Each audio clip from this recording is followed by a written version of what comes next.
इस वीडियो में हम एक्सरसाइज 4.1 के क्वेश्चन नंबर 14 और 15 को सॉल्व करेंगे। तो इस सारी टर्म में देखें -3 को हम कॉमन ले लेते हैं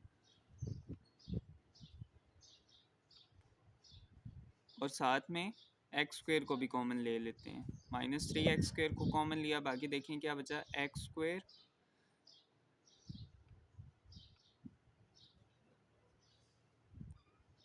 और यहाँ पर क्या बचा,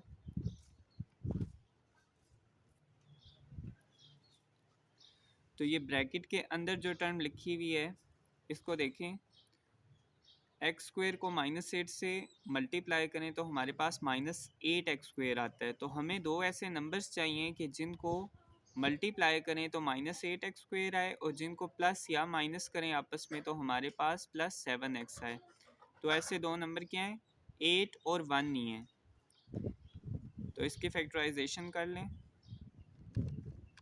एक्स स्क्वेयर, एक 8x है और एक 1 है, मतलब 1x है, तो हम इसको x लिखेंगे। अच्छा, 8 में से और 8x में से और 1x में से बड़ा कौन सा है, 8x है, तो बड़े वाले के साथ इस 7x का सिंबल आएगा, तो वो 8x के साथ प्लस का सिंबल आएगा और x के साथ हम माइनस लिखेंगे। क्यों? क्योंकि हमें -8 एक्स स्क्वेयर चाहिए और दूसरा दोनों को माइनस करेंगे तभी तो 7x आएगा, -8।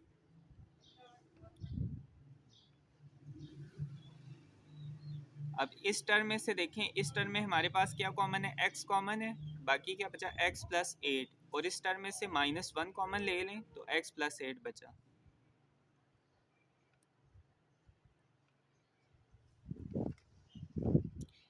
अब ये अंदर वाली दोनों टर्म्स को देखें, इनमें x + 8 कॉमन है, इसको कॉमन ले लें, बाकी क्या बचा, x - 1।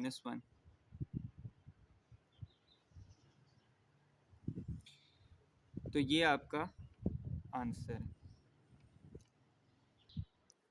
अब हम क्वेश्चन नंबर 15 को सॉल्व करेंगे।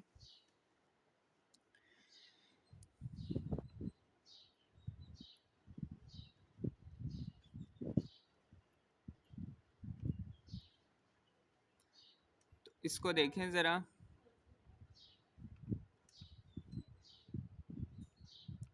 x⁻8 को हम ऐसे लिख सकते हैं,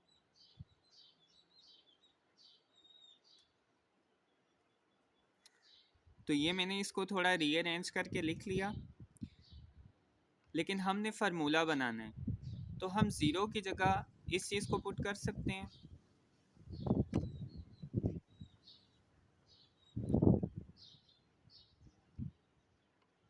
तो अगर इन दोनों को प्लस करें तो हमारे पास ज़ीरो आएगा, तो हमने ये जो सारी टर्म है इसको हमने ज़ीरो की जगह ऐड किया।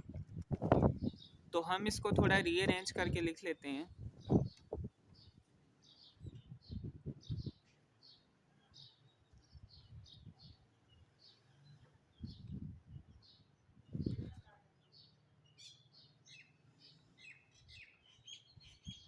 और इस x⁻4 को यहाँ पे लिखते हैं।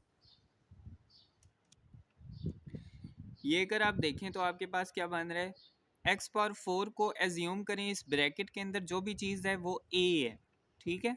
तो a² + 2 ब्रैकेट के अंदर वाली चीज़ a b + b², तो ये आपके पास फार्मूला, क्लोज करें इसको, देखें a + b² तो ये जो मैंने अंडरलाइन की है सारी टर्म, इसको हमने क्लोज करके ऐसे लिख दी है, ठीक है। और इसकी जगह क्या आ गया, -2x⁻4 + x⁻4 क्या बना, -x⁻4 बना, तो -x⁻4 हमारे पास आ गया। इसको हम कैसे लिख सकते हैं, x² का स्क्वायर।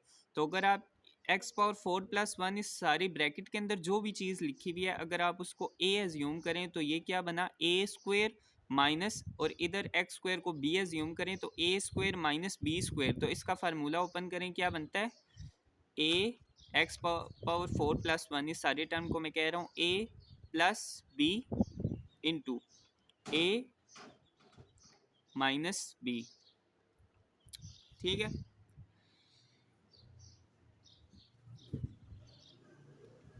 अब अगर मैं इसको मज़ीद सॉल्व करूं ये टर्म सॉल्व नहीं होगी, इस टर्म को मैं सॉल्व करता हूँ।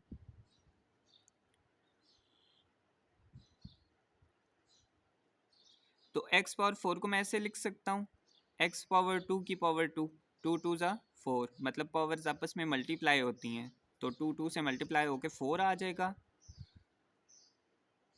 1 को मैं 1 स्क्वायर भी लिख सकता हूँ, क्योंकि 1 की कोई भी पावर है वो 1 के इक्वल ही होती है। ये हम इसलिए लिख रहे हैं ताकि हम फार्मूला बना सकें, और मैं खुद से ये सारी चीज़ इस एक्सप्रेशन की जगह आ गई, और मैं खुद से यहाँ पे लिख लेता हूँ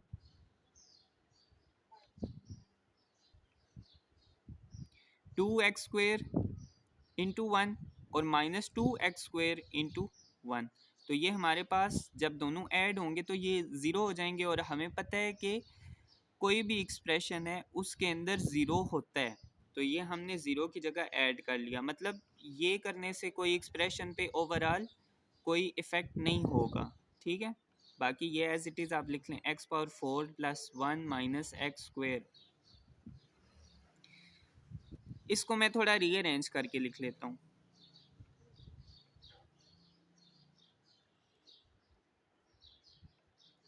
इसको मैंने इधर लिख लिया, ये 1 स्क्वायर को मैं इधर लिख रहा हूँ, ये एज इट इज़,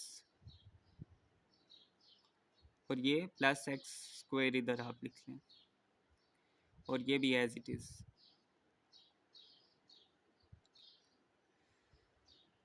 अब ये सारी टर्म अगर आप देखें ब्रैकेट के अंदर कोई भी चीज़ है आप उसको a कंसीडर करें, ठीक है। तो एक्स स्क्वायर को अगर मैं a कंसीडर करूं तो a स्क्वायर प्लस, सॉरी वो नीचे चला गया था, a square plus 2ab plus b square. तो ये फार्मूला अगर आप क्लोज कर दें, a plus b whole square, और इस सारी टर्म की जगह क्या आ जाएगा, माइनस एक्स स्क्वायर।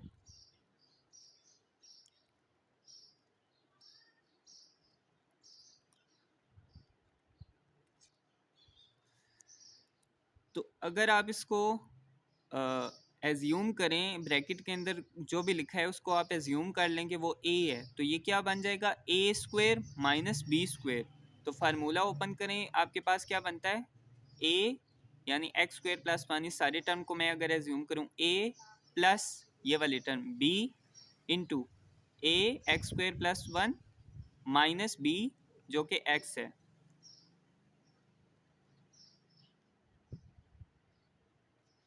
तो ये हमारा आंसर है। अगर आपको इन दो क्वेश्चन में कोई भी इशू है तो आप कमेंट सेक्शन में जाके पूछ सकते हैं।